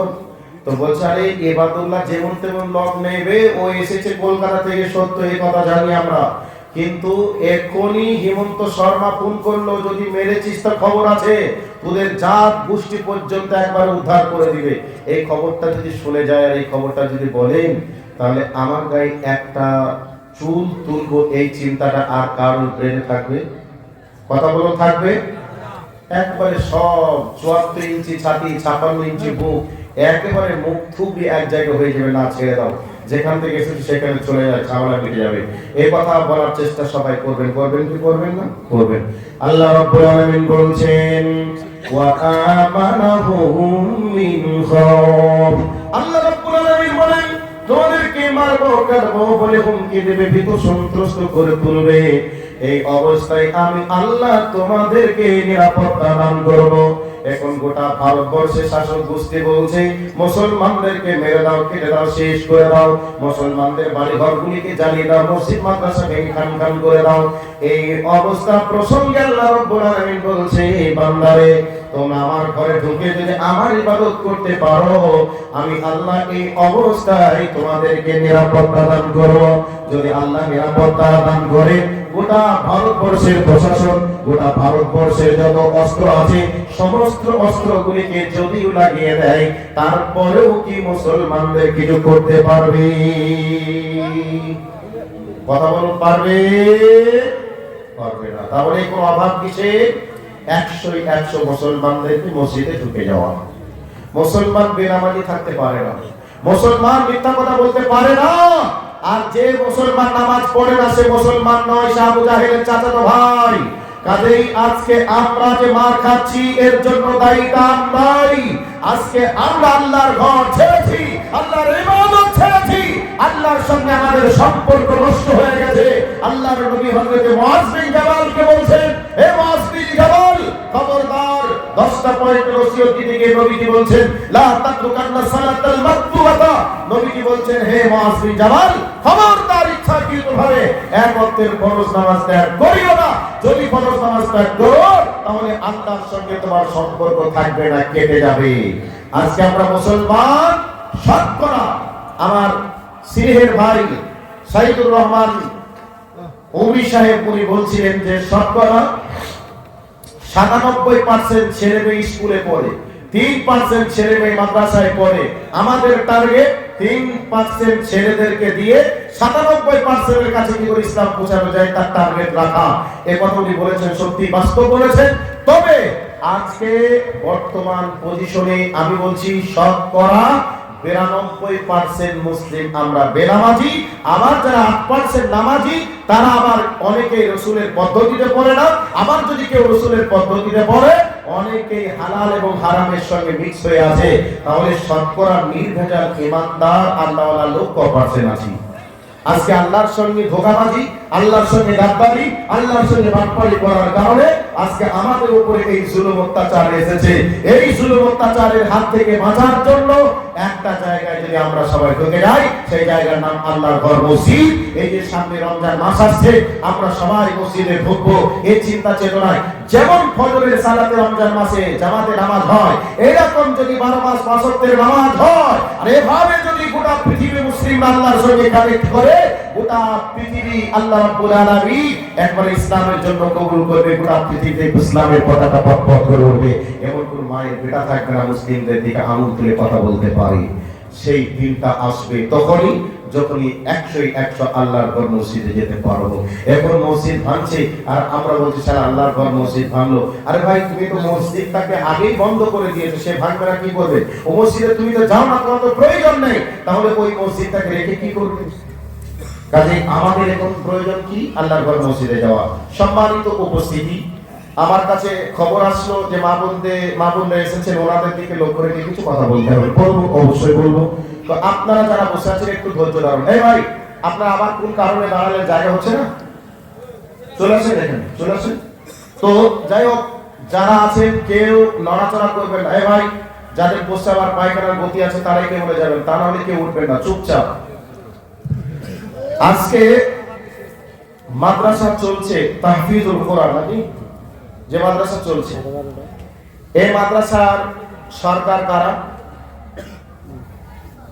আপনাদের আসামের সরকার না তো, এই মাদ্রাসার সরকার হচ্ছে আপনারা, তাই না? আপনারা যদি চালান তাহলে চলবে, আর আপনারা যদি না চালানোর প্রয়োজন তাহলে বন্ধ হয়ে যাবে। এই মাদ্রাসা চলতে গেলে এমনি কিন্তু চলে না। শিক্ষক আছে, শিক্ষকের বেতন আছে, ছাত্রদের খাদ্য খাবার আছে না? গ্রামের ছাত্র সব গ্রামের আছে, বাইরেও আছে। তো আমরা যারা গ্রামে ছাত্রকে পড়াই, আমার যদি 2টা ছেলে হয়, একটা ছেলেকে স্কুলে মিশনে যখন ভর্তি করি আমি একবারে সিংহের মতো বলি, যা লাগবে আমি সব দেবো। আর একটা ছেলেকে যখন মাদ্রাসায় ভর্তি করে দিই তখন অপারক হয়ে যায়। যখন বলবো আমি গরিব মানুষ কোথায় পাবো, দিতে পারা যাবে না, আপনারা ম্যানেজমেন্ট করে নেন, 500 টাকা 600 টাকা 1000 টাকা দেবো। এরকম আমাদের টেন্ডেন্সি। কথা বলেন, ঠিক বলছে না ভুল বলছে? এটা চলছে, এভাবে চলছে না আমাদের। তো ভাই, মাদ্রাসার দিকে একটু নজর দেন।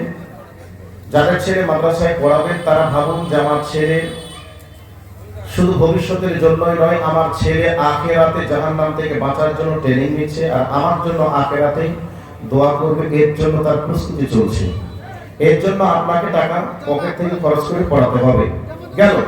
2 নাম্বার হলো, এখানে যারা উপস্থিত আছেন সকলের কাছে আমার আন্তরিক অনুরোধ, মাদ্রাসায় ছেলেরা মেঝেতে পড়াশোনা করি, এখানে বিছানায় যে ঘুমাবে সেরকম সুযোগ নেই যে মাটিতেই ঘুমাই। কোরআনের হাফেজ মাটিতে ঘুমাবে, আর একটা ইংলিশ মিডিয়ামে ইংলিশ শিখবে আর সুদের হিসাব শিখবে, ওই ছেলেটা পড়বে এসি ঘরে, খাটের উপরে, বেডের উপরে বসে পড়বে। ওই জায়গাটা একটু আমরা ভাবি, আর কোরআন আল্লাহর কিতাব এটা পড়বে যারা, তারা মেঝেতে থাকবে। এটা আমরা ভেবে আমরা একটু আগিয়ে আছি সকলেই, যে এই মাদ্রাসার জন্য যে কটা ছেলে থাকবে তাদের থাকার জন্য একটা করে বেড থাকবে, আর পড়ার জন্য তাদের টেবিল থাকবে। সেই চিন্তা ভাবনা করে একটু আপনারা যদি আগে আসতেন তাহলে মাদ্রাসা ঠিকঠাক চলবে, মাদ্রাসার মান উন্নয়ন করবে, কর্তৃপক্ষের চালাতে সুযোগ হবে। সেই জন্য বেশি কিছু আমি বলবো না। যাদেরকে আল্লাহ ভালো রেখেছেন, ব্যবসায়ী রয়েছেন, চাকরিজীবী রয়েছেন, কৃষক রয়েছেন, লেবার শ্রেণীর মানুষ রয়েছেন, সকলকেই বলবো একটু একটু করে যদি আগে আসতেন তাহলে মাদ্রাসার যেটা শূন্যস্থান আছে এটা পূরণ হয়ে যাবে ইনশাআল্লাহ। দেখি কার টাকাকে আল্লাহ কবুল করছে মাদ্রাসার কোরআনের হাফেজদের জন্য বেড তৈরি করার জন্য, মাদ্রাসার ছেলেদের একটু থাকার ব্যবস্থা করার জন্য আল্লাহ কাকে কবুল করছে তো দেখবো। সর্বপ্রথম একজন উঠে দাঁড়ান, বলবেন যে এই মাদ্রাসার জন্য আমি 5,000 নয় 2,000 টাকা দেব। আমি এতক্ষণ বললাম কি, ঈমান এবং আমল যদি আসে পূর্ণাঙ্গ রূপে তাহলে পৃথিবীতে আল্লাহ নেতৃত্ব দেওয়ার সুযোগ দান করবেন। তো ঈমান এবং আমল, এই ঈমান আনতে হবে আল্লাহর উপরে, যে আমি দানটা করছি এই দানের বিনিময়ে আখিরাতে পাবো, এই আখিরাতের প্রতি ঈমান এনে দানটা করবেন। মাদ্রাসা কর্তৃপক্ষ খেয়ে নিল কি করলো এটা আলাদা একটা বিষয়, কিন্তু আপনি জানেন আমি টাকাটা দিলাম মানে কাকে দিলাম, আল্লাহকে দিলাম। ওই টাকাটা যদি কেউ খেয়ে দেয় তাহলে প্রকৃত আপনার টাকা খেলো না, বরং আল্লাহ টাকা খেলো। আল্লাহ টাকা যে খাবে তার কষায় আঙুল দিয়ে বার করে নেওয়া